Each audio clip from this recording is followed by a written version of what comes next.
is your impressions on them? Are they nice or Yes. are they very friendly? very friendly? So compared to Sri Lankans, what are some specific characteristics that you have seen from them? Some differences?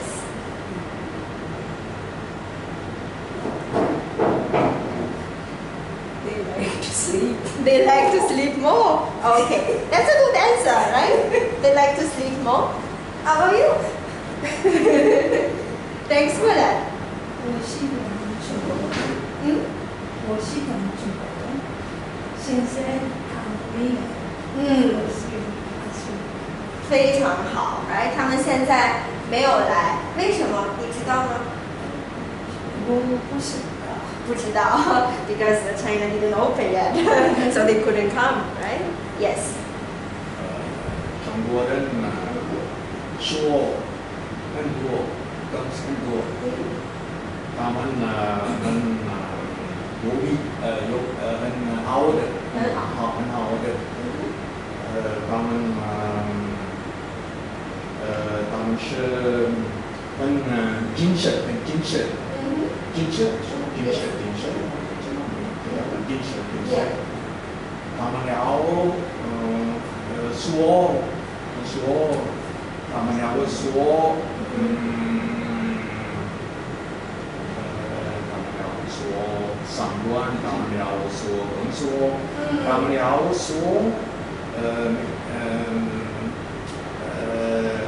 他们要说上他们问很多的问题，right? About your job, about your family, they want to know a lot of things. 他们要知道，他们要学习的，知道文化、语言、历史、地理，他们知道，他们要学习，他们知道斯里兰卡好。That's great. 非常好，谢谢。Very impressive about Chinese. So I was thinking whether I should tell this in Chinese or English. So I was wondering now. Okay, right. So let me start. Right. So I am a person who loves to use numbers to tell things. Right. So let's just look at some facts.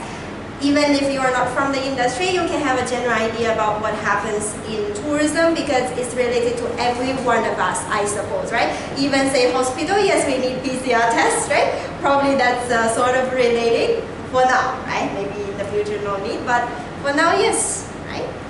So I will start with this picture. So I believe every one of you has seen this before, right? In your Facebook, right? So when we need dollars, and this is how the call from the entire Sri Lankan nation, right? So we encourage all the immigrant workers to send dollars back to Sri Lanka, right? So why I put this picture here? Because I want you to know, right? So until then, until the economic crisis, people get to know what kind of industries are actually generating dollars for the entire country, right? So people realize that the workers remittance actually is one of the key areas that generating dollars for Sri Lanka. However, this is what I want to show you. Why I talk about tourism. It's not because I'm in the tourism sector. It's because this is one of the key industries that generating dollars for Sri Lanka. So we need these industries, right? So that's right? So as you can see, before the COVID pandemic in 2019, tourism is one of the pillar industries in Sri Lanka, ranking top 3 industries that generating dollars for Sri Lanka, right? Even though in 2020 that we faced the COVID-19 pandemic, what happens is that even we don't have any tourism, right? So basically in 2020 we only have 4 months of tourists coming. January, February, March and December, right? So in between we close the country. Even though just 4 months, we're still generating a lot of dollars for the Sri Lanka economy. So this picture, what I want to say is, tourism industry is critical for Sri Lanka economy, right? So it's very important to every one of us, right? Okay, so this one I bring the importance of tourism to Sri Lanka. Now let's see something about China, right? from the industry, probably you know. But if you're not from the industry, this is the general idea that I want you to have, right? As the background of today's session. So when we talk about Chinese tourists, we consider them as inbound tourists, inbound tourist market. That means the overseas, the foreigners coming to Sri Lanka, that is called inbound tourism, right? So we have these top 10 countries. So every year the Sri Lanka Tourism Promotional Bureau, they will select 10 top 10 countries to evaluate based on the arrivals, tourist arrivals, right? So I have given 3 data because I want to see. Yes, please come in. So I want you to show, right, why we say Chinese tourists or Chinese market is really important, and as a reflection, why learning Chinese is very important, right? So as you can see, 2010, right, 10 years back, what happens? The top inbound markets, where you can see a lot of tourists in Sri Lanka, mostly they are Indians, they are UK British, they are Germans, they are Maldivians, from Australia, France, Canada, United States, Netherlands, and Japan. So 10 years back, right, besides our neighbor, besides our these UK British people, and most of the foreigners traveling to Sri Lanka, they are from developed economies, specifically European markets. So European markets is the traditional market for Sri Lanka tourism, right, in the history also. But if you look at 2019, before the COVID, what happens is that there are some countries that were not there 10 years back. For example, India is still there, British is still there, China comes up. And then we have Russia, right? That's all, right? So there are 3 markets climb up, China, Russia, right?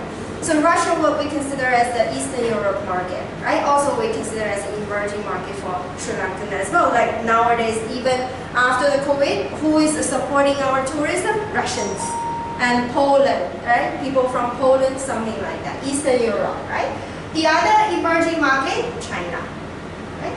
If you look at 2020, China stopped the tourism entirely in the end of January 2020. Even so, right? The entire, if you look at the arrivals, China still ranked top 10, even without any arrivals. So you can imagine within first month of 2020, how many Chinese tourists come. This kind of tourists can make China rank number 5 in 2020, right? So you can imagine the volume. So for that, right? So we have to understand, right? Because there's emerging market coming for the tourism in Sri Lanka, that is Chinese, right? We don't talk about Russian, right? We talk about Chinese. So why Chinese tourists?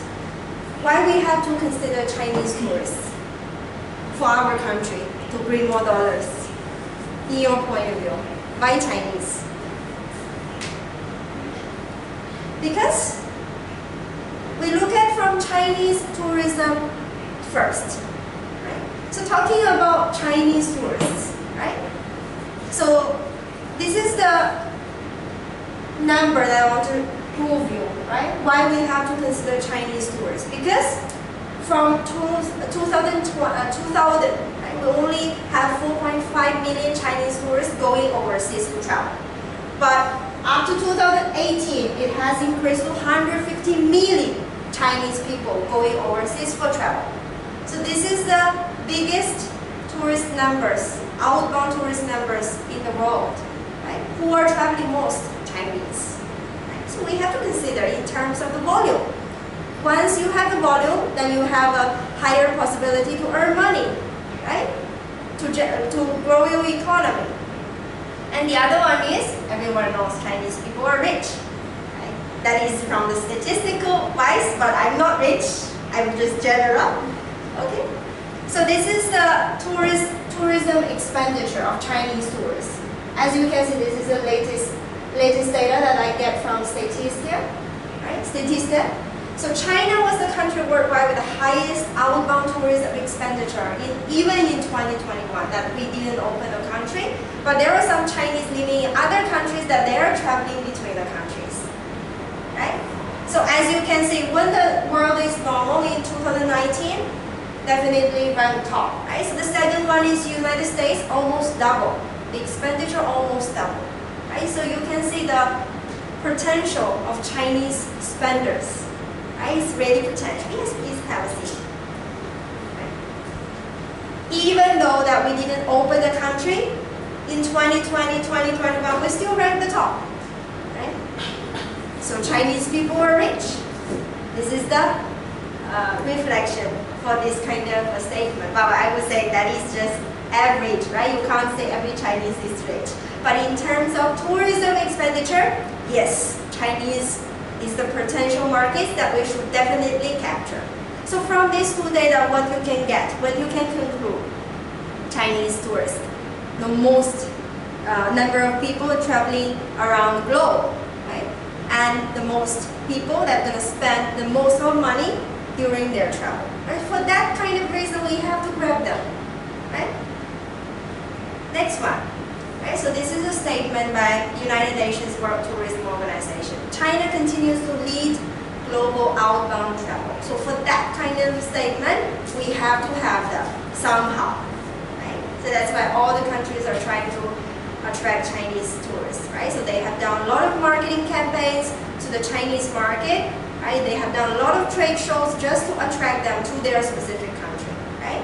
You know, here what I want to say to you is that, you know, consider Sri Lanka. One of the biggest competitors for us is Maldives. It's just nearby, right? We have something similar like beach and sea. You know how Maldives spread message to Chinese market. I think not only Chinese market but also other markets. You know Maldives is really smart, right? So the message they told the entire world is that now the global warming, right? So Maldives, it's all islands. So if you don't come here, you will never see Maldives anymore. This is the message that they have given. It's a really strong message.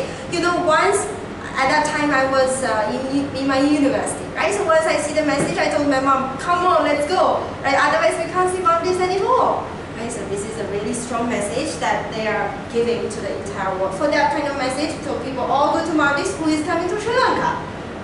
Don't. Right, this is something I want to share with you, right? So let's start with the news, right? So this is a recent news you can find from Daily Mirror or anywhere. So the Sri Lanka embassy in Beijing, they have signed sort of a cooperation. They have visited this spring travel in China. So they have their airlines as well, basically a budget airline in China, right? So they are operating a lot of airlines in China and overseas as well. It's quite a big company there. So so the ambassador is saying that Sri Lanka is targeting 1 million Chinese tourists to visit Sri Lanka, right? So whenever I see a number, I will think whether this is something really realistic or not realistic. Because sometimes what I see is that some Sri Lankan politicians, one day they have put a policy. Next day, they say, no, this is not the policy, I need to change, right? So this is what I see from the news, right? So we also have this Chinese person translating the news, the singular news as well, right? So we know what is happening with the country's policies as well. So during the economic crisis and this kind of a period, I have seen this kind of policies going on. So when I see this piece of news, I want to see, right, how trustworthy it is, or whether I should expect like what he said. So let's talk about this 1 million number. Okay. So I will start from Chinese outbound tourists, where they are going. This is statistics from China itself. So that's why I mentioned in Chinese. If you can read, then no problem, right? If you don't read, that's also fine, right? So this is in 2019, right? What happens with the Chinese outbound tourists? Where are they going? So this is the result. 92.33% Chinese tourists, they travel to nearby Asia countries, right? So for example, this is the top one: Macau, Hong Kong, Vietnam, Thailand, Japan, Korea, Myanmar, USA, Taiwan, Singapore, Malaysia, Russia, Cambodia, Philippines, and Australia. As you can see, these kind of countries, most of them are Asian countries. Asian countries, right? Apparently, there is no South Asian countries, right? Most of them are East Asian countries as well as Southeast Asia, right? But there are some like quite far away destinations like America, like Australia. Russia we don't consider because Russia is our border country anymore. Anyhow, right? So with this idea, right? So I want to show you, right? So this is a number that Chinese people go overseas, go to these specific countries, how many tours that they are actually receiving, right? So this is 2018, as you can identify, this is Thailand number, right? That is Thai language. As you can see, 2018, how many Chinese visit there? 10.6 million Chinese. In 2019, 11, almost 12 million Chinese visit Thailand, right? Tourist arrival. So this number means that tourist arrivals means that maybe one person can go many times. So that counts like the times that you visit that, right? Maybe one person you visit Thailand that year for 5 times, so it will be counted as 5, right? So that's why we come up with this kind of number, right? More than 11 million Chinese tourists. So if you look at this, you may think, okay, 1 million maybe it's really easy, right? Let's continue. Japan, also one of the top destinations for Chinese people. In 2019, we talked about before COVID, right? Because after, still now China didn't know that, right? So Japan, over 9 million Chinese arrivals, Chinese tourists going there, right? Seems a little bit less than Thailand. Next one, Vietnam, nearly 6 million. For now, it seems that Sri Lanka maybe can achieve 1 million. Let's continue. This is Malaysia. Right? Malaysia, in terms of Malaysia, we are not the top one source market for Malaysia because Singapore is nearby. So we are ranking 3rd, top 3 countries for Malaysia inbound markets. Right? So in 2019, more than 3 million Chinese arrivals in Malaysia. Right? These are all Asian countries. Let's look at Australia. So in 2019, right, we have tourist arrival. I only select the purpose of visit, holiday, right? Tourist. Right? Over 6 lakhs arrivals, right? Over 600,000 arrivals to Australia. That is only holiday, but I want to mention something specific about Australia because I was working for an Australian event at that time.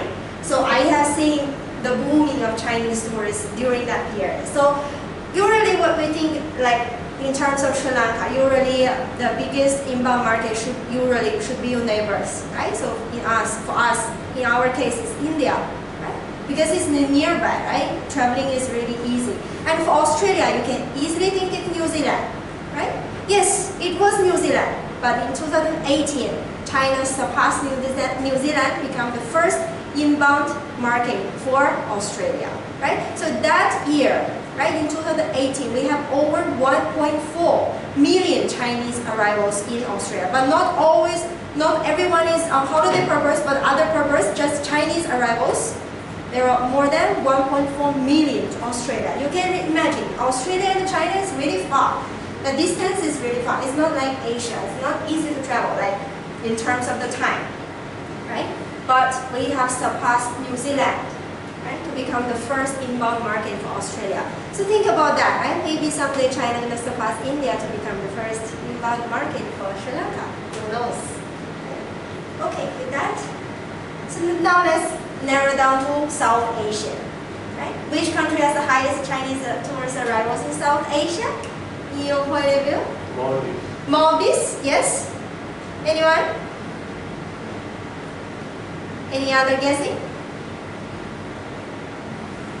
Alright, so now let's look at who are the people under South Asia, right? So these are the countries: Afghanistan, Bangladesh, Bhutan, India, Maldives, Nepal, Pakistan, right? So I would say someone said that Maldives, in terms of 2018, yes, but 2019, no, right? It fluctuates, right? So usually our biggest competitors in terms of receiving Chinese tourists are India and Maldives.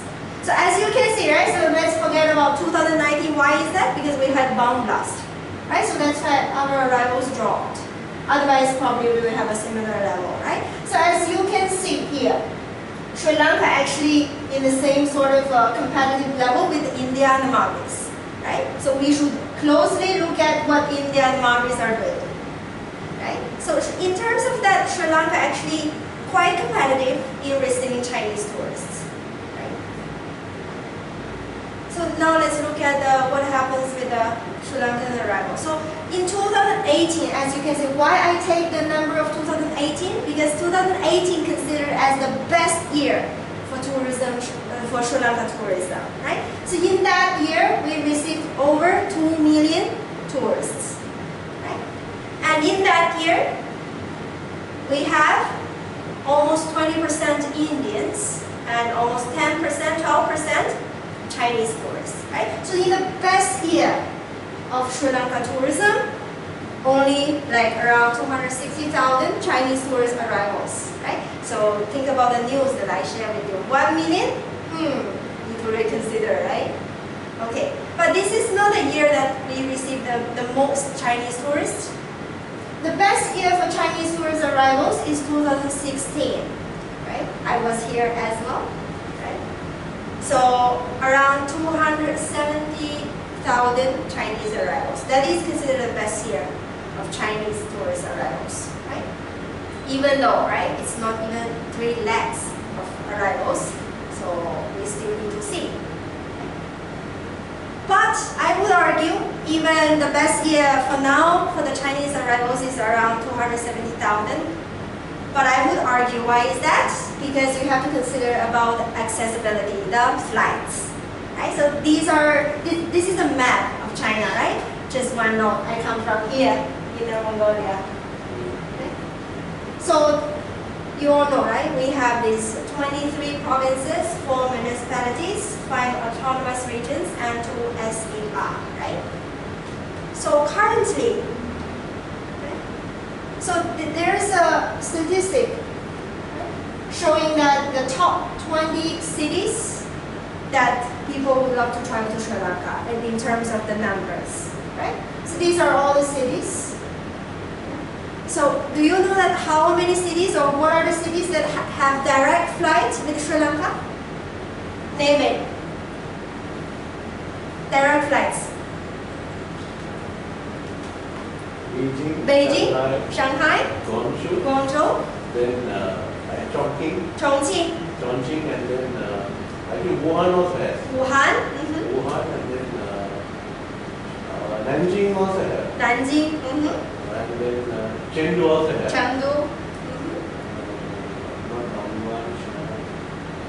Wenzhou also has. Wenzhou. Wenzhou. Okay. Xi'an, I don't have. And Ningbo has. Ningbo, okay. Foshan, and Kunming, yes. Kunming, yes, okay. Yeah, I would say partially right. These are the cities that we have direct flights. This is mainland China. We don't talk about Hong Kong, right? So these are the cities that we have direct flights. However, Chongqing is sometimes it's seasonal, right? Not always, right? So these are the cities: Beijing, Shanghai, Guangzhou, Chengdu, Kunming. Right? So these are considered with the direct flights. You mentioned other cities But like Chongqing Airlines have a direct flight also. yes, Chongqing. Yeah, Chongqing. because it was open around 2019, like really short years, seasonal flights, because consider the volume from Chongqing, right? But you mentioned the Nanjing, Ningbo. Yes, these are really top cities that people are coming to Sri Lanka, but they don't have flights. Usually they connect with Hong Kong using this Hong Kong flight, right, to connect to Sri Lanka. They don't have direct flights, right? So as you can see, right, so we just list the top 20 cities here. So only 6 to 7 cities that we have direct flights, even though China ranks top 3 source markets for Sri Lanka. So imagine if we open all the direct flights with all the 20 cities, how many people we are going to receive, right? So maybe 1 million is possible in that case, right? Because we don't have a lot of direct flights. Right? So this is the current situation, right? So a projection, right? So for now, so this is up to October, right? We don't have the data yet for November and December. So for now, it seems that we can easily reach this year like 800,000 tourists, right? Seems it's okay, right? So recovery, maybe it's possible that we can receive 3 million tourists to Sri Lanka, including Chinese. That is yesterday news said by Minister of Tourism, Harry Fernando. He said that we are going to receive 3 million tourists to Sri Lanka, like before 2024. Right? That is his expectations, right? Maybe possible, right? Let's see. But look at the news that I shared with you in the very beginning. Receive 1 million Chinese tourists, maybe not next year, right? Maybe in the future, right? It's a little bit, but it's a good vision that we should have hope on that, because consider about the flights. If more flights, more connections, it's possible. Even it's possible to surpass India to become the first inbound market. Who knows? But just one question. Yes. Now China is locked down. Most of the cities are locked down already. Yes. So because that, I think if the Chinese railway is over, there will be very slow tourist arrival, because I think the government doesn't allow people to. Yes. Now still not allowed, but after Chinese New Year maybe we'll open. So we just need that sign to open the country, that we are able to receive Chinese tourists, right? So all the countries are ready, right? Including Sri Lanka. So are we Chinese ready? This is a question I want to give you, right? Just in case, if we receive 1 million Chinese tourists, are we ready? Right? Do we have enough tour guides? I will say no. No, definitely no. Right? So you are here, right? We need this person with specific language skills who understand the culture that can actually give the good service to the Chinese tourists. Not only Chinese tourists, because tourism, as what I said, is going to spread all kinds of industries, right? We got a huge supply chain. So every one of us in this supply chain should be ready for the Chinese. So are we Chinese ready? This is a question that I want to ask, but don't worry, right? So people understand the demand from Chinese tourists. So we have this kind of document to guide us how to actually service Chinese tourists, or how to understand their behaviors, right? Or understand their culture. So there are some small activities that I want to do with you. So you can scan this if you have the mobile phone, or if you don't have, that's also fine, right? So we can discuss later. So I want to share you a video, right? What I want you to do is that write your impressions on Chinese tourists based on the video, right? So if you search, you can go to Mentimeter, right? And put the code, then you are able to see the question there, right? So what you have to do is type your impressions on Chinese tourists, right? Okay, so now I will show you the video.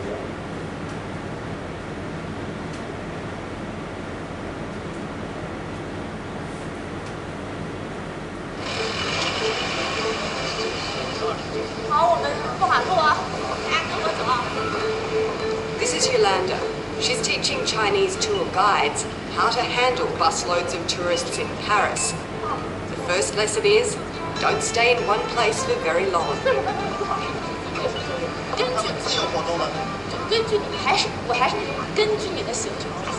Yolanda has lived in Paris for 14 years and likes to think of herself as a bridge builder, teaching Chinese about Paris and Parisians about Chinese. If she stops for long enough, I'll try to find out how she does it.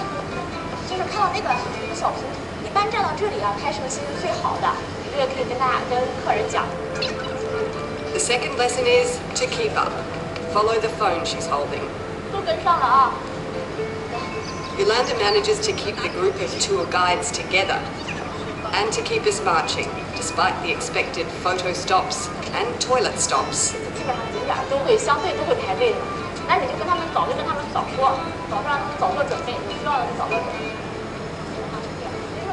A quantity of sites rather than quality seems to be the name of the game. Yolanda tells us most Chinese clients just want a quick overview, nothing too in-depth. For instance, they're probably not interested in the fact that artists like Picasso and Dali made this area a mecca of modern art.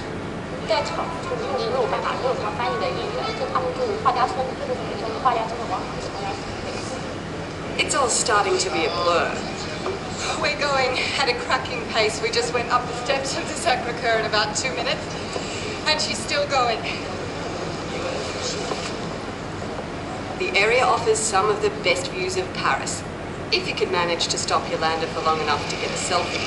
OK， 我们走啊，我们走。 Back on the bus, it's time for lessons in French culture. Walk on the right side of the road.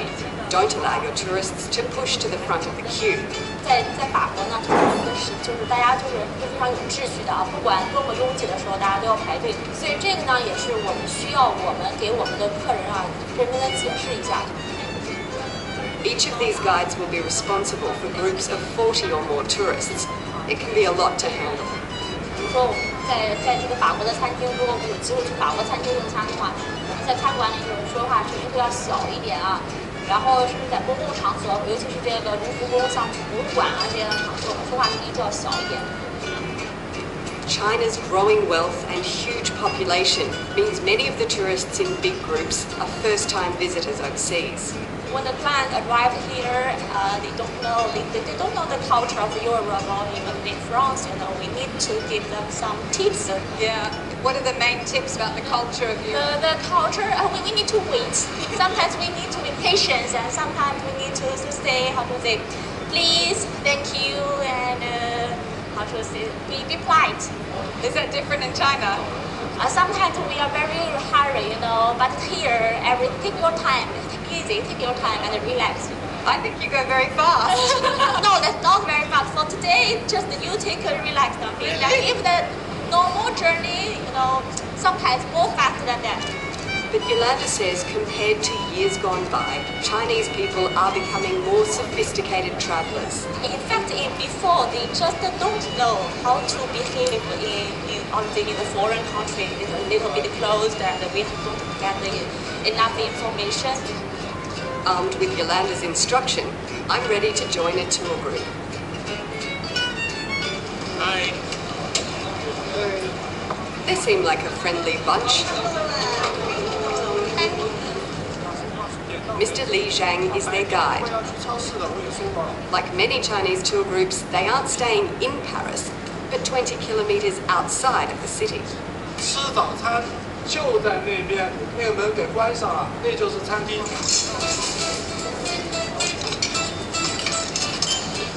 Getting used to the food here has been a big challenge for some. Hotels like this one specifically cater to the tastes and needs of Chinese tourists, like bigger breakfasts and hot drinking water in the rooms. This is Sha Jian and his family. His name means Mr. Summer, which is quite apt for someone on holiday. So where are you from in China? 我们从浙江嘉兴来的。 It's his first time in Europe, the trip of a lifetime. He's travelling for 19 days with his wife, 2 sister-in-laws, his daughter and granddaughter, Fei Fei. 整个过程10个国家，10几个省，10几个国家，最后一站是西藏。 In the last 2 weeks, they've been to Finland, Switzerland, Italy, Luxembourg, Germany, Holland and Belgium. But today is especially exciting. Mr. Summer has always wanted to see the sights of Paris. 埃菲尔铁塔，那么还有一个叫卢浮宫里面的什么画？蒙娜丽莎。 Mona Lisa. Yeah. 都有那个画去看看。What's been your favorite part of the tour so far? 到这里来看看，确实是空气特别比我国内还好。 They only have 2 nights in Paris and its surrounds. That means, you guessed it, we have to hurry. Here we go on our whistle-stop tour of Paris. This is one of the more upmarket Chinese tours. Mr. Summer is the owner of a garment factory and can afford the luxury coach.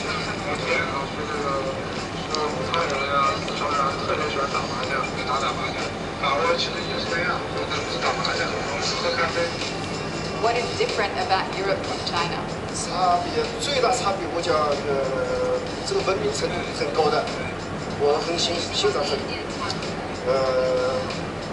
人对人之间很有礼貌，人和车之间，交确实是很大差别，这点我确实感受很深的。So far, his impressions are good, but there are some downsides to France, as we're about to find out at our first stop, the Palace of Versailles. 今天在大门没开，可能是里面有一些意外还是干嘛？因为下车以后大家等我说，我觉得咨询一下就贵。Thousands of tourists are standing outside. The palace gates are closed. Mr. Lee goes in search of answers. But it doesn't look good, and they don't want us to film. Strikes that have been crippling France in protest over labour law reform have reached the chateau. 酒煮到了没？各位怎么都不听我说话？这地方咱们今天过了，可能要碰到一个意外。法国罢工很正常，而且这一次是法国对于这个劳动法的第3次改革。如果这一次改革不了的话，可能以后都改不了了。因为我们昨天就给大家讲过民主这个东西，在欧洲很难改革的啊。我们得等一下，好不好？那我们大家这样，我说一下啊，得等的话，那我们就一会儿大家想去拍照啊，就是因为这个地方有很多白等。Coming from state-controlled China, a strike is a new concept for Mr. Summer. 是什么罢工？好像在中国不可能的，这么的渔业赚钱机会是什么？政府不管了，让渔业是受损的，对吧 So not everything in Europe's good. 这样的，我感觉很惊讶的。What will you do now? 现在准备怎么办？现在就等到还想进去看一下了，对吧？因为来是不容易。They say in France, c'est la vie. 过去是浪漫，过去是那种歌很浪漫。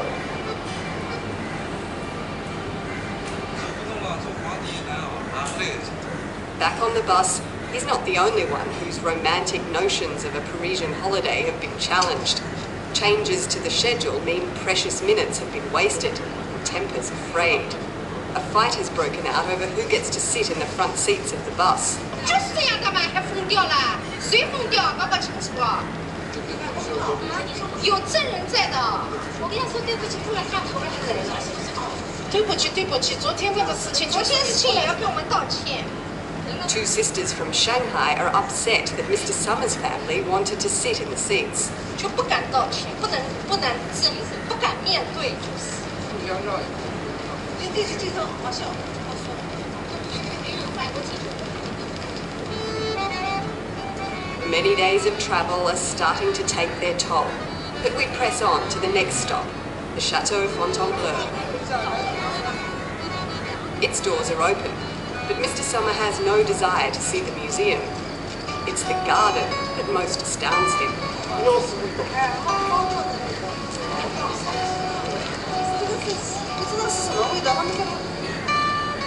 The smells of nature are a novelty for many who are more used to the smells of a big city. 这水质很好的，哎呀，水质特别清楚。哎呀，太漂亮了！再靠近，这有点灰哦。再点一下。这叫什么茶？我们叫不，我来看。空山白露风。好美啊！很漂亮的，后面那故事很清澈，亲自见证。而且有很多鱼。好肥呀！我们中国人来了，更加偏美色，更加美了，更加迷人了。They only have an hour to spend here, but a break in the garden has definitely lifted everyone's mood. Even the sisters from Shanghai have cheered up.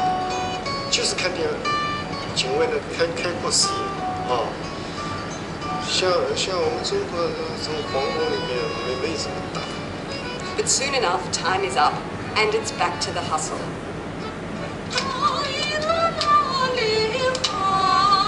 But not before a bit of karaoke on the bus. As the tour continues, the views keep coming thick and fast. There's so much to see in such little time. To save precious minutes, drive rather than walk up the world's most beautiful avenue. Take a quick stop at the Arc de Triomphe for a group photo. Pause to consider the wonder of Notre Dame. 文明就是从这里先开始的啊，有这种信仰，才有很好的这种文明的心态。And pinch yourself in those moments you realize you really are in Paris. 埃菲尔铁塔，我来喽！我到塔顶看了，到塔顶了嘛。 But for Mr. Summer, the highlight of the afternoon is a visit to the Musée du Louvre, where he can live out his dream of seeing the famous Mona Lisa. 咱先去看蓝色的。 If they can work out where it is. 哇，这么大，哪里出来的呀？ Despite receiving almost 1 million Chinese visitors a year, there are no audio guides in Mandarin, and the map is in English, so it's difficult for them to find their way. 往那走，往那走。我这里出来啊！ And to understand what it is they're looking at. 那个是那个对没有头的天使，那个是有名的，前面的。没有头，没有头吧？那个胜利女神，那上面那个没有头，楼梯上去上去。 For the first time, clearly bewitched by the treasures on display, Mr. Summer forgets to take out his phone and just savors the moment. But time is ticking, and the Mona Lisa remains elusive. 那幅画太美了， In the end, I help him out a bit. 就这么一幅， There we go, the Mona Lisa. 好像小的这么小的一幅画，但是我看到感觉是好像很大的、很大气的照片，看看这么小，这么小，这么小一点点，想象当中应该是很大的巨幅画像，应该是，好像是还是我看到那个没看到那个画像好像要好看，有点失望吧好像。 在油画里面看出是很光亮的，很有大气的，但是相片看出来好像光线有点暗了。 The Mona Lisa hasn't lived up to his expectations, but at least he finds the sculptures impressive. 不可思议啊，完全手工的看不出来，手工活一点看不出来，手工雕出来一点看不出像手工一样雕出来，好像完全像真人。 If there's ever a next time, maybe he'll get longer to appreciate them. 啊，哦，走了。 It wouldn't be a proper tour without time for shopping. The average Chinese tourist in France spends more on shopping than food, entertainment, and accommodation combined. I saw you were in business class and you had lots of cash. What was the money for? 就是给我朋友看看，要需要这笔钱才能出来，否则出不来的。 A trip like this costs about $70,000 per person. Almost half of that is spent in the stores. You going shopping? 这一路啊，买的红酒、巧克力这些东西，我怕回去装不了，所以居然不敢给我买。 Photo ops at famous sites can impress friends, but returning home with real deal luxury goods gives much more tangible bragging rights. Gucci! Wow, look at that. Very nice. 这个我试了一下，我想这个鞋是换掉，换试掉。 Made in Italy. That's because you've been running around so much, you've worn out your shoes. The biggest crowds of shoppers flock to the luxury department store Galeries Lafayette, which has a dedicated entrance and shopping area just for Chinese tourists. All day, shoppers spill out of a constant stream of buses, on a mission for designer labels cheaper than they can buy at home. It's no coincidence they end up here. Tour operators are paid big commission. Right, so I will stop here. So it was a long video, so I believe that you got some ideas about your impressions of Chinese tourists, right?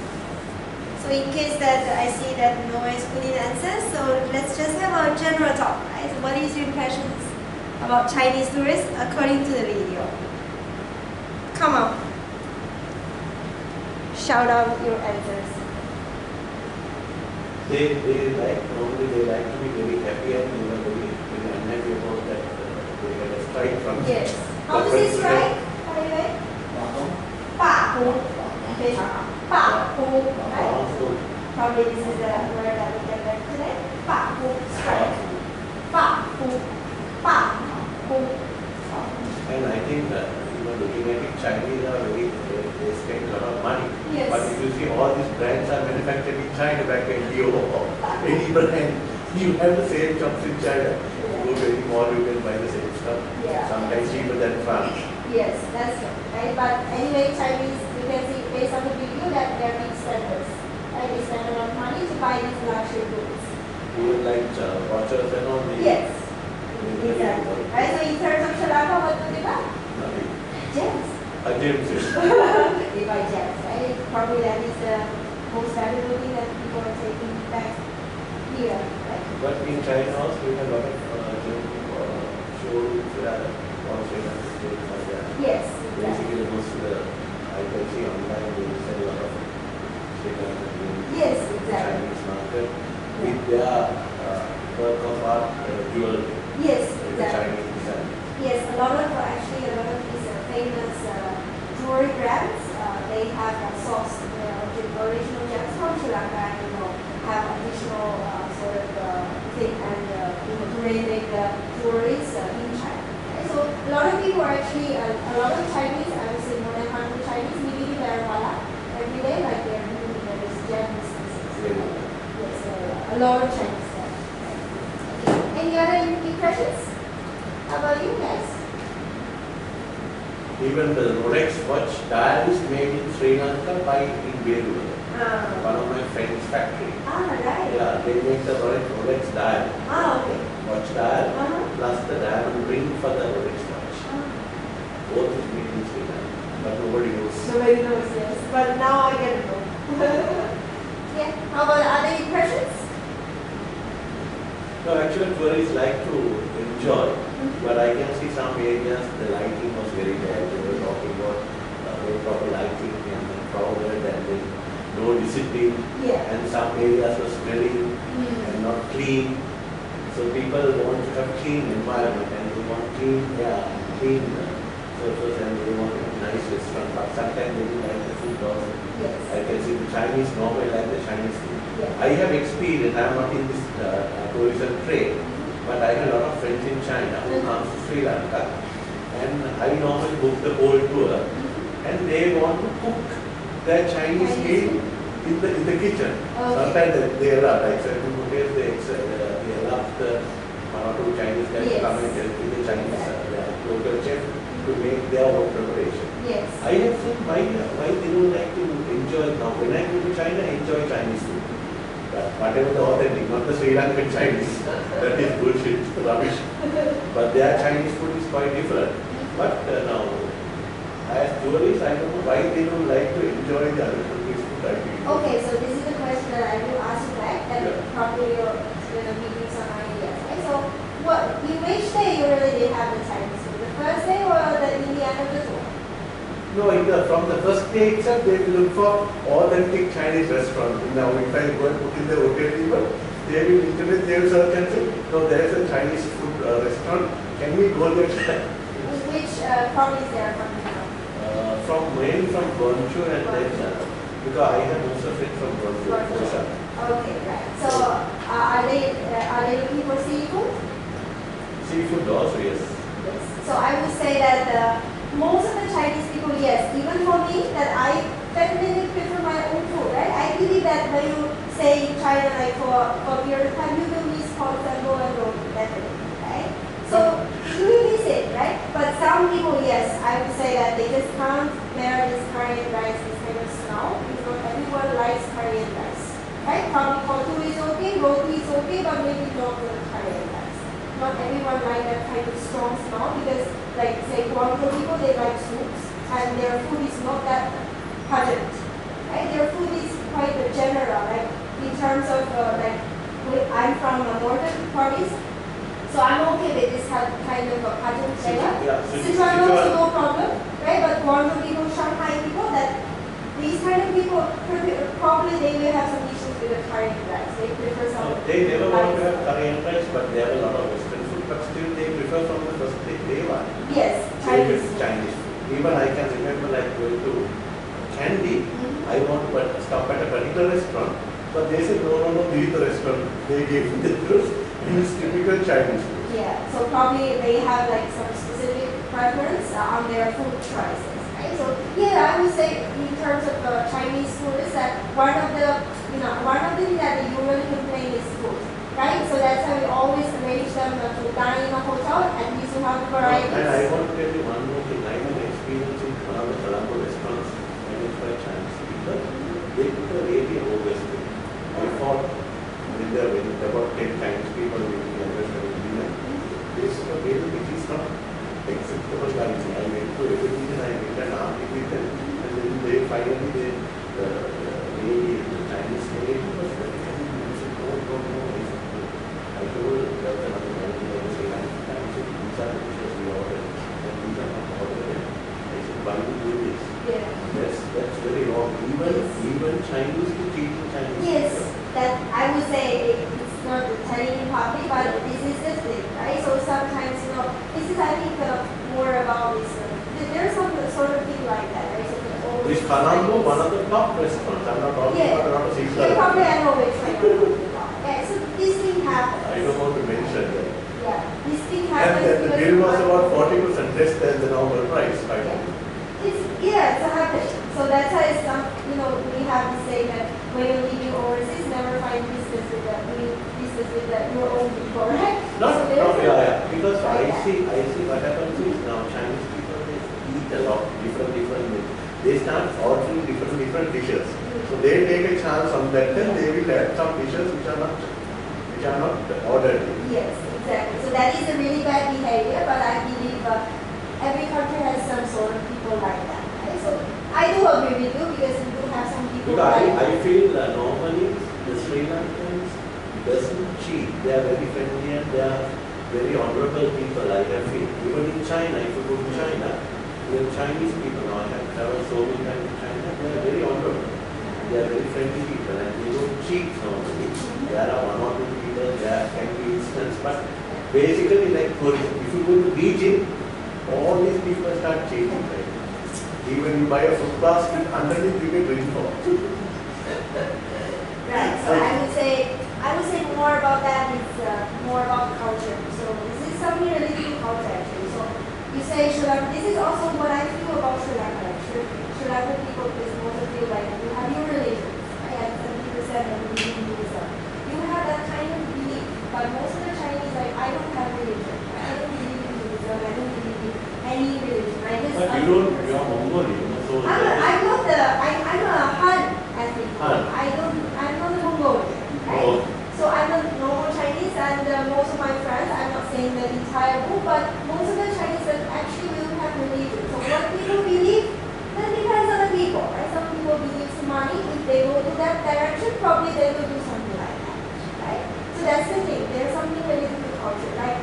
I can give you one example that personally I want to share with you is that one day I saw there was a car accident happen, and everyone stopped their car in Sri Lanka. All the Sri Lankans nearby saw this accident. They stopped their car. They stopped their tuk-tuk and come to help this person. But in China, when my grandma fall down, everyone is just looking and asking. No one is everyone is scared to help her because there was some sort of situation happening in other provinces. Is that there's some old man, they just purposely fell down and she saying that you push me down and I have to get money from you.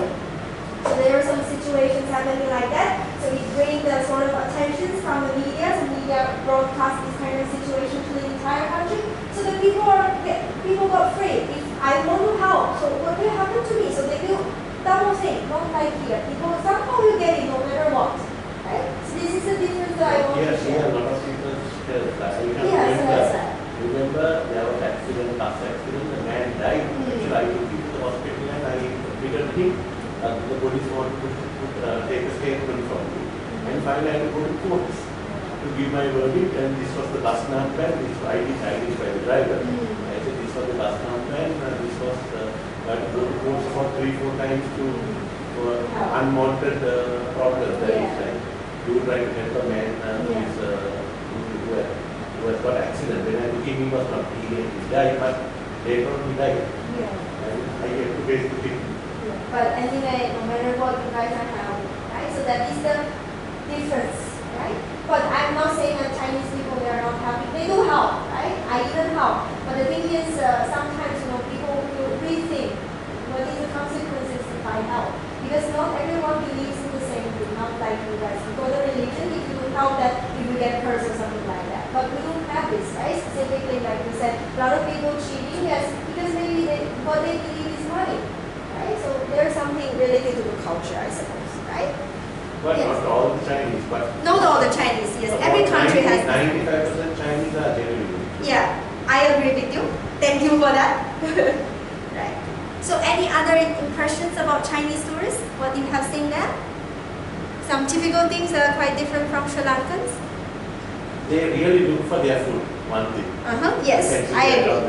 On the video. Yeah. And they really look for clean air because China doesn't have clean air. So I would argue with you on that. Yeah, probably Beijing. Yes, we have a lot of pollution. We have a lot of factories. But in my area, like Inner Mongolia, my province, the air is really fresh. I would say. I think it depends. It's really depends. Yeah, most of cities. Yeah, like the very bad experience I have in Beijing. Like yeah, it's terrible. Terrible in the sense that the highway bus stops at a certain place for 4-5 hours because of fog. Yeah, yes. So that is a big issue. So that's why that is one of the reasons I come to Sri Lanka. Yes. Right. So, but anyway, now people are talking about this SDG goals, right? We have to work on to reduce this gas emissions or protect the environment. So people are making a lot of efforts, right? So if you say that in China the air is not fresh, I can tell you one example. My dad is working for the local government, and my dad is in charge of the planting trees to protect the environment. That project is last for 10 years, and we have already seen the progress on that.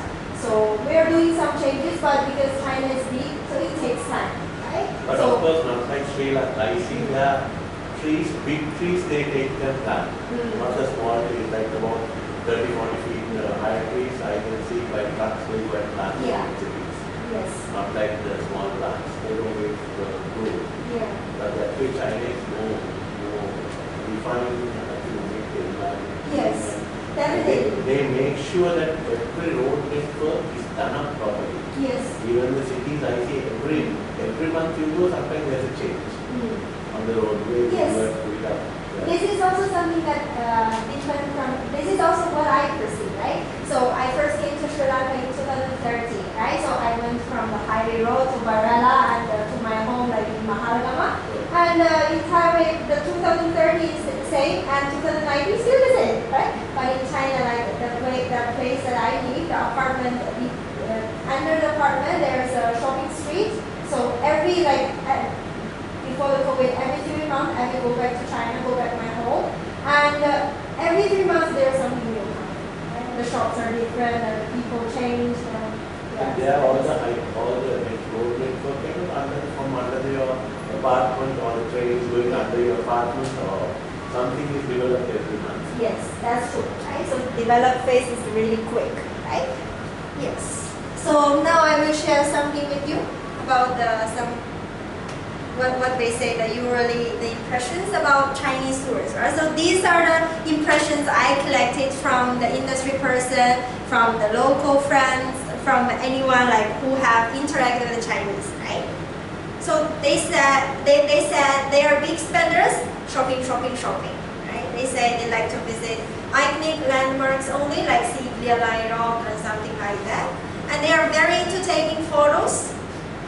And they take Chinese food or snacks all the time during their travel. I would say I am one of this kind of person because I would say when I travel abroad, usually half of my luggage is food and half of my luggage is clothes. But my husband is Sri Lankan, he will take all the clothes, right? I will be separated food and clothes, right? So always need Wi-Fi.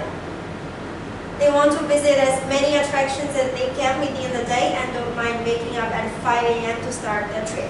So anyone have been to China? You have been to China. So did you get any chance to join a tour group in China? I have joined 2 times tour group, but basically I prefer to take a private car and go, because the thing is, there the timing and the language problem, all that is there.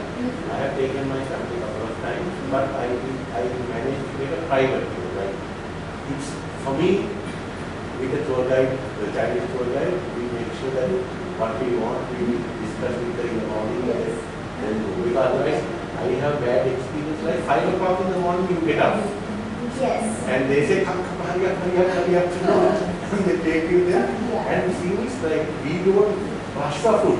But when we go to the food counter, there is nothing left over for you. Yes, exactly. So there is, like, people are very fast. Like, they want to eat fast, finish fast, and then get on to the next thing. Yes, exactly, right? So in terms of the group travel, if you get a chance to join a Chinese group in China, you see that you have to wake up at 5 a.m. in the morning and start the tour at 7 and come back to hotel at 10 and you're already in bed, right? And next morning again 5 and you know. So but that's only once I did that experience with my wife, and she also was not happy. Yeah, it's not happy. It's not suitable for you guys. But in terms of Chinese tourists, maybe not good for the millennials or the new generation. But like my mom, this is 60 years old. My mom is really happy with this kind of tour. If you ask her, what have you seen? I don't know, but I'm happy, right? So the generation differences are there, right? Yes. And they need twin beds, even the couple. They are not much into tour guides' explanations. They are always in a hurry. They travel in big groups. So these are the impressions that I collect from my colleagues from the industry or from my friends. And also you can get something similar from the video as well, right? So this is generally how we get, what we are going to encounter with the Chinese tourists, right? But however, whether it's right or wrong, whether this is just stereotypes, we need to discuss, right? Because people have different opinions, and the set of Chinese tourists that you encountered is different from that of the others, right? So there are some myths and reality that I want to correct you, right? Like we'll say shopping. Chinese people are really into shopping, but I would say nowadays the Chinese tourists, they want more experience. They want more experience, right? Shopping, yes, probably only for some certain generations, or probably there are some destinations we call shopping destination. If you go there, you don't shop, then what is the purpose going there? Like Hong Kong, Paris, right? So these are destinations that are considered by us that it's a good place to shop. So definitely we're gonna go shopping, right? But Sri Lanka, in terms of that, is not really considered as a shopping destination. So probably we don't buy much, as what you mentioned. Chinese people are not buying. Yes, nowadays the trend is like that. They want more experience.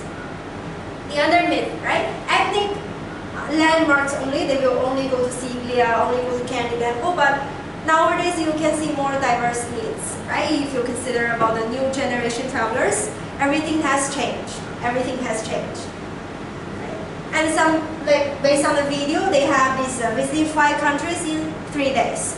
But nowadays, probably we have this kind of experience of 1 week just to travel 1 country. And probably you think that there's a decline in package tours because of the young generations, but not really. It's on the rise, right? So why I say that? Because there is a trend, right, identified by some scholars from Hong Kong University that after the COVID-19 pandemic, in the new normal, the tourists prefer to travel in private groups more, with your families, with your friends, right, in small groups. So package tour will be there, but how well it packaged, it really depends. Not like the mass tourism where we just have an entire package, you don't need to worry about anything, but maybe some part you can decide, some part decided by the service provider, right? And also in terms of currently the aging populations, so we have to consider about the old generations, how they're going to travel. With the language issues, they have to travel in groups. There's no other way for them to travel individually. So that's why we need guides. We need the people who can speak Chinese to assist these kind of aging populations so them to travel easily. And next one, right? So this is one of the myths that we are having, right? Only have taste for Chinese food, right? But I would say no, with the new generations, right? So they have, because nowadays a lot of all kinds of cuisines are available in China, right? Even you can, in Beijing we can find a lot of Sri Lankan original cuisines there, and Indian original cuisines in all the countries.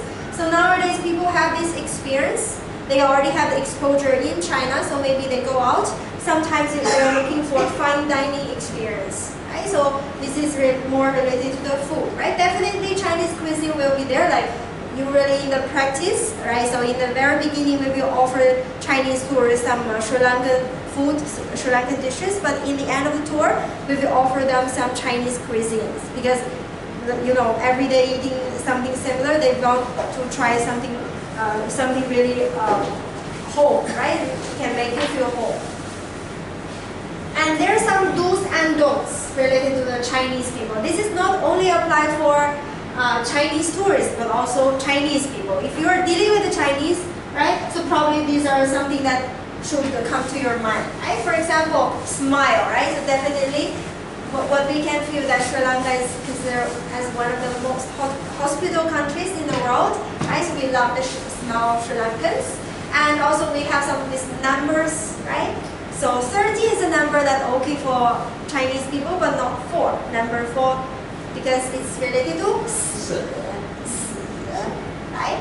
Because it means that is not something good. We like 6, we like 8, we like 9. Okay? And pay compliments and offer the forms of respect, such as giving small gifts. Right? So we love these small gifts. Specifically, we'll go to China for a business trip. Right? So somehow you have to bring some gifts to your partners. That is sort of a compulsory thing. Right? And use some basic Chinese phrases as a mark of respect. Right? So if you can speak with them in Chinese, that will be a plus point. Right? And handle items such as dishes and documents with both hands as a sign of respect. Right? Treat complaints seriously and be prepared to formally apologize. So this is something really interesting that I want to share with you, right? In terms of complaints, right? So if you look at these Europeans, Americans, right, based on their culture, if they are not happy with something, they will directly tell you, I'm not happy, right? I'm not comfortable with this kind of thing. Can you do something else, right? But in terms of Chinese or these Asians, right, Japanese, Koreans, they are not telling you directly, right? So as a person who is giving the service, you always have to ask them, right, whether you're happy, whether you're okay. But sometimes, even though they are not telling you, right, so what happens is that most of the complaints that the Chinese people are giving is after the trip, right? So when they go back to China, when you ask, actually before ending the tour, when you ask Chinese tourists, are you happy with the tour? They will say, oh, okay, no problem, right? 非常好. But when they sign the feedback form, they will put something really bad, right? So that is really hard things to manage the complaints related to this let's say introvert culture, right? Because for us it's quite different, right? We are not speaking out our opinions directly, right? So that is a really tricky things to handle. And deal with the group leader and the most senior person, right? So this is about how you handle groups and everything. And there are some don'ts as well, right? Now let's discuss about it. Key factors to ensure you are prepared to receive Chinese tourists. What are the things that you think we must provide as a destination to cater to this group of people? What's the language? Yes, that's why we are here to study the language, right? Besides language? Then like tour itinerary has to be given properly. Yeah, tour itineraries. In their language. In their language, exactly, right? So how we prepare the things based on their preference, because you can just translate, but translate doesn't mean that, translate is just quite a shallow thing. How you're going to translate, you need some knowledge of culture as well, right? Yes, any other things that we need to provide? Like today, I feel something missing here. I'm currently using my mobile data to play the video. Wi-Fi. Wi-Fi, definitely, right? So this is the thing that I need most. There's no Wi-Fi here. Wi-Fi in the bus or... Yes, Wi-Fi in the bus. Actually, we're already providing, right? Wi-Fi in the bus, Wi-Fi in the public areas. You know, the Chinese people, once they go to the hotel, the very first thing, can I have a Wi-Fi password? very important, definitely, right? So I also need it. As you can see, the first question I asked, do you have Wi-Fi here? No, right? What else? Anything in your mind? Think of, yes? I think in the hotel, like they prefer to separate beds as twin. Yes, twin beds. Twin beds. Then, Separate yes. beds. That That is- problem is there in most of hotels in Yes. Sri Lanka. The Yes. Sri Lanka caters more king size bed Yes, in most of the hotels. exactly.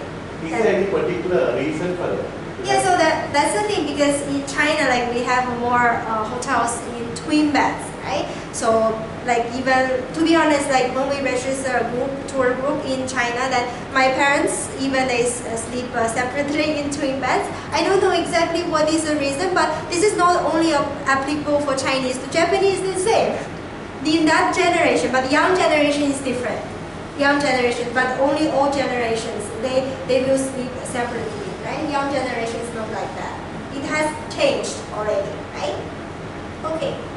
So these are the things that I want to mention, right? Free Wi-Fi, that is the top one. And favorable visa policies, yes, people do consider how hard to get the visa. So in terms of Sri Lanka, really easy. So we are really a visa-friendly country. And payment. So Sri Lanka is ready for the payment. UnionPay, Alipay, WeChat Pay, is it ready? Yeah, it's ready. It's ready, right? Yes. So this is something really good with our destination, right? We commercial bank already has all the facilities that you can deal with this Chinese kind of payment, right? So everything we can pay by phone, right? Signage in Mandarin, services in Mandarin, Those right? who are lacking now. Hmm? Those who are lacking in Sri Lanka. Yes, really lacking, right? I want to share with you, like just previously I have watched a video, and in Paris airport, they have the signage in Chinese. That means Chinese play a very important role in France economy, right? Okay. The last one, dedicated marketing. What do you mean by that?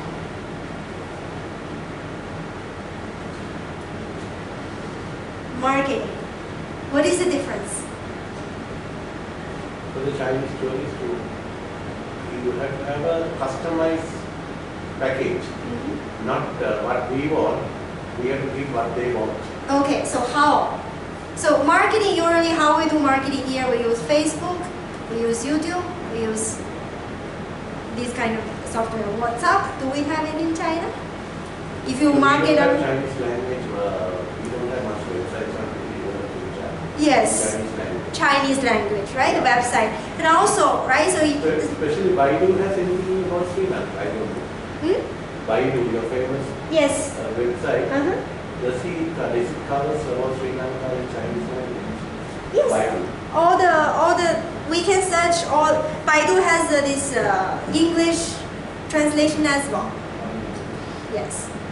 So basically, right? So dedicated marketing here, what I mean is that the channels that we are using, right? For example, you have done a course, digital marketing, right? So you want to do some business with the Chinese people. And you have learned how to put this social media ads, how to create a post in Facebook, in WhatsApp, these kind of platforms. Can you use knowledge to do something with the Chinese people? I would say hardly. Why is that? Because we are not using. We have our dedicated social media platforms. We have WeChat, right? We have this Weibo. We have an entire different social media landscape. So what you have learned in Facebook, in Western, this kind of a media, is not going to be useful in China because we are using totally different thing, right? So if you really want to do business with the Chinese people, probably you have to use what Chinese people are using.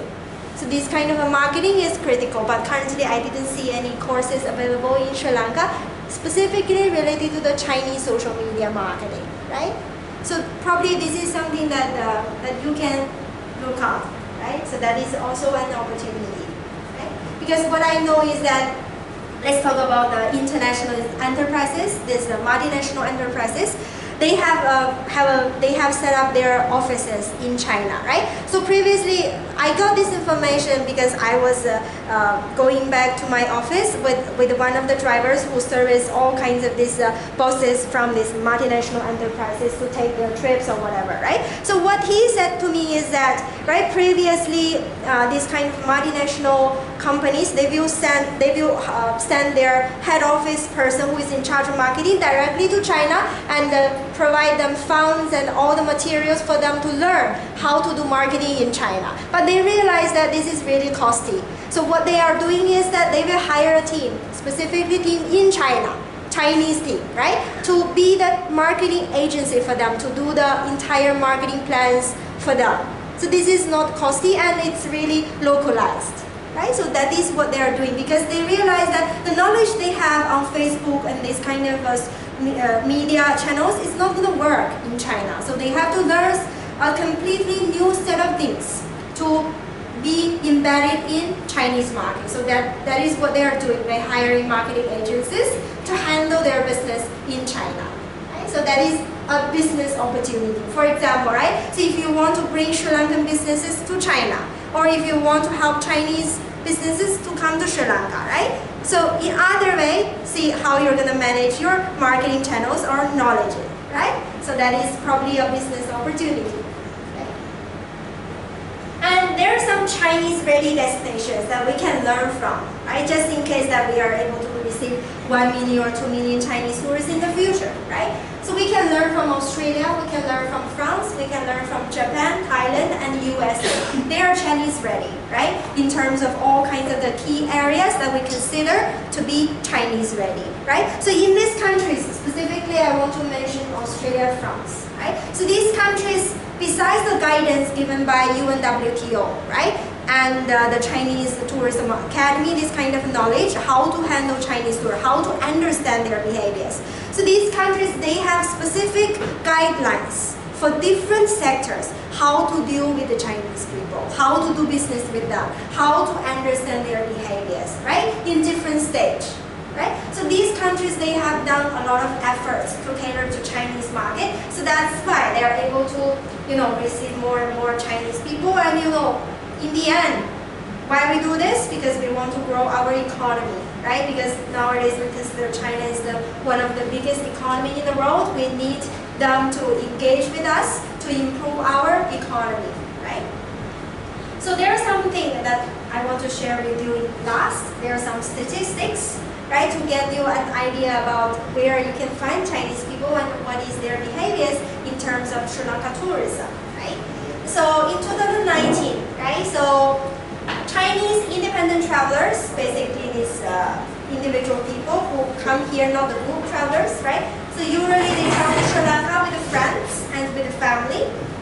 And usually they stay 9 days and above, right? So, and average spending, 32% of Chinese people spend around 5,000 yuan to 8,000 yuan. So currently the conversion rate is, you can take as 52, right? So you multiple 52, that is the average spending of Chinese tourists. Right? And most searched term about Sri Lanka for Chinese travelers, visa. And top 5 destinations, Galle, Colombo, Kandy, Nuwara Eliya, Singapore. Top 10 attractions, Sigiriya, Yala, Kandy Temple, Horton Plains, Tea Factory, right? Melissa Beach, Galle Fort, Botanical Garden, Mosque, Hinawala, right? So these are the top destinations for Chinese travelers. And now I want to show you some latest research, right? The latest reports. Actually, it's not very latest, but 2021 November. There is another report released just now, 2022 November, but there's no data related to China because nothing to research, right? Still closed. So this is the place that we can find Chinese tourists, so that's why I placed here, right? So you can see that in this report, right? They have selected 10, 1, 2, 3, 4, 5, 6, 7, 8, 9, yeah, 10 countries that consider as the Chinese, the Sri Lanka key source market, right? So this is the research about the new normal, right? So as you can see here, less international leisure travels from Sri Lanka key markets in terms of the total numbers, right? So So before COVID, right? So we think that there are 82% of people that they want to travel, right, from the Sri Lanka key source markets. But after the COVID, the new normal dropped to 62. So less international travelers want to travel actually now. But there's only one country that shows a completely different trend. That is China. Right? You can see all the key markets from Sri Lanka, they don't want to travel like before. Right? But China is different. There's a slightly increase as well. So more Chinese travelers would like to travel in this period. Yes, that is a good sign. Next one, right? But we are not still the first few choices for tourists from Chinese market in the new normal. As you can see for China, it's less than 1% people that put Sri Lanka as the top priority, to be honest, right? So when you go abroad, what will be the first country you will choose? Probably those developed countries, right? USA, UK, Australia. So for us, it's the same.